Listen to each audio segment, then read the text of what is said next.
dito na. Sa buwan natin magkatanim. Sa Derek. sa susunod na buwan po. Ngayong buwan natin. Derek.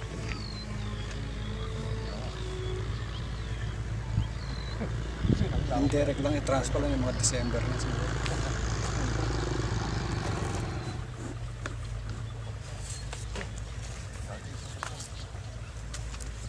Ano ho ba epekto sa ng bagyo dito? Naku, nasira ibang lote ah.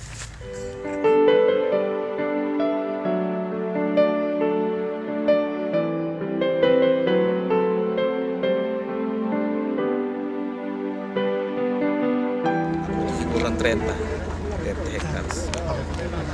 Pinagpalaya na yan. Ilukan natin. Anong kulay po Ito ba? to 20 plus 27 yata. Anong sibuyas po yung tinatanim po natin? Yung red creole at saka yung yellow granules. Red creole.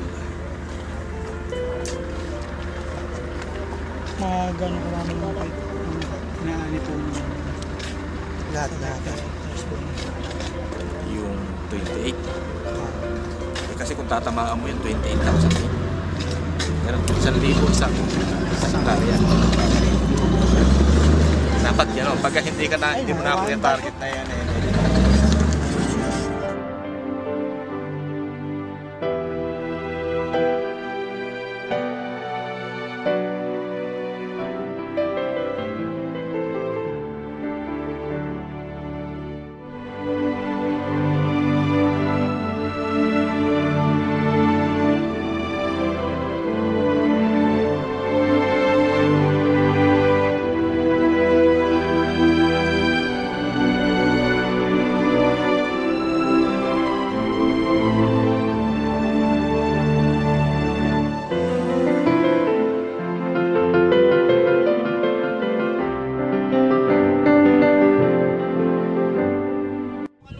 Ay, nung Tagaraw. Oo! Dumaan ang tubig na wala kasi nasira.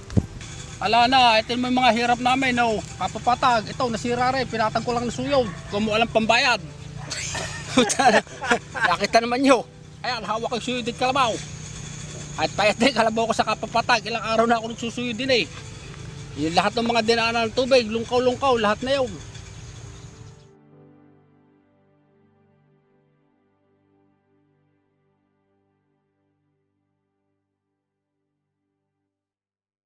Mga gano'ng kalaki po ba yung lupa niyo po na tinatanim? Tinatrabaho ko lang halos sa hektarya lang. Tinatam na ng sibuyas. Eh, kailan mo kayo magsisimula magtanim? Itong November. November ha? Ano eh, February na ho, ano?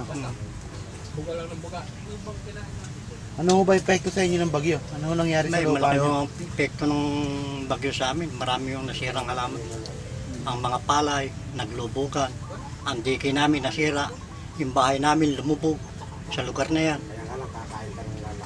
Oo, ay dito marami na nakaderek. Kaya nga lang ho, nagbalasa na. Kami naman hong maliliit na namumuhunan, hindi pa ho kami makaderek at kami pa lang yung nagkakaya. Pero dito sa amin, marami na hong nagbalasa.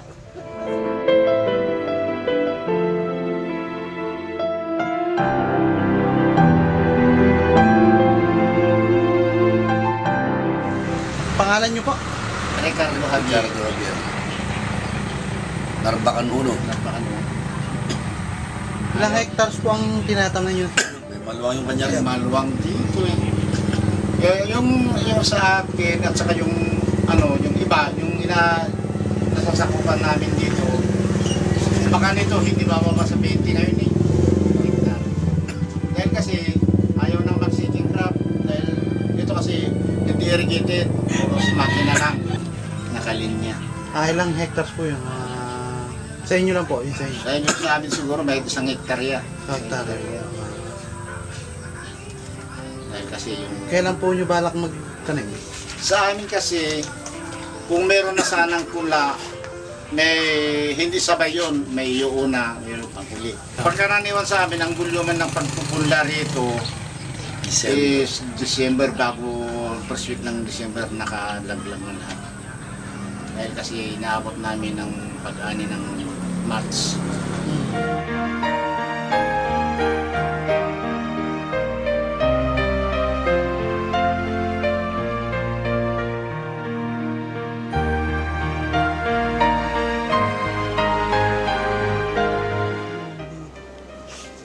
yung tinatamnan ko noong araw dyan sa ulo, 1 hektarya at kalata eh.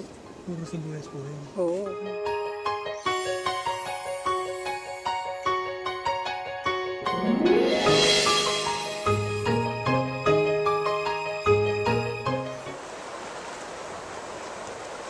Ano po, mga gaano kalaki po yung tinataniman niyo po dyan? 3 hectares to. Puro pula po ano? Hmm. Sibuyas lang po lahat yan, yung tinataniman niyo lang. Kasi dito, 2 crops dito. Mayroong tinatawag tag-araw sibuyas. Sa tag-ulan palay. Ganun lang yung tanim ng mga tao dito. Ngayon, yung iba, pagka walang puhunan, tulad ako itong naanod na ito, itong lugar natin pinatatayo nito. May kamatis to ngayon lang. May kamatis na tanim ako dito. Wala nangyari. Ano yan, pero yan, dala nung kalamidad. Na-wash out. Kaya, nung unang alam, babalik. Kinuha pa lupa.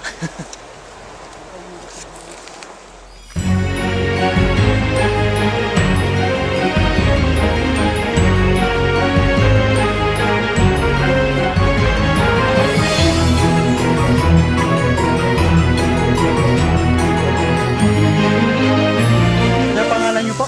Joel Ver. Nagsisibuyas po kayo? Mga ilang hectares po ang mga sinisibuyasan niyo? Pagka yung sa hektarya, ano? Mga isang hektarya po. Ano po ang tinatanong niyo? White or red? Red Pinoy. Kailan niyo po balak magtanim? Hektarya mo talaga, January. Mga January po ang taniman talaga. First week po ng January dito.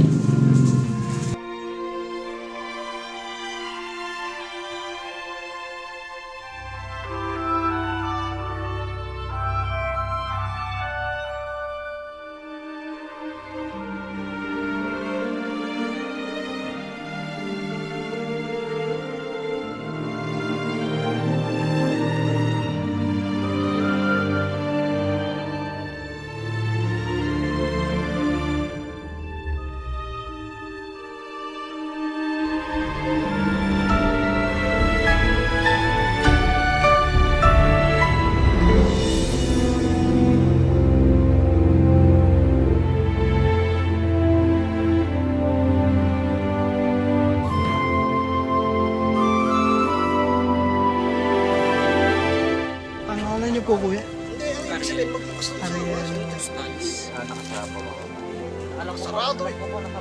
Ano, yung mga gaano kalaki po yung lupa niyo? 2 hectares. 4 hectares bakit? Dahil nakasama pa Ano po yung mga tinatanim po niyo? Sibuyas lang po. pagkakatulang gulay yung anak.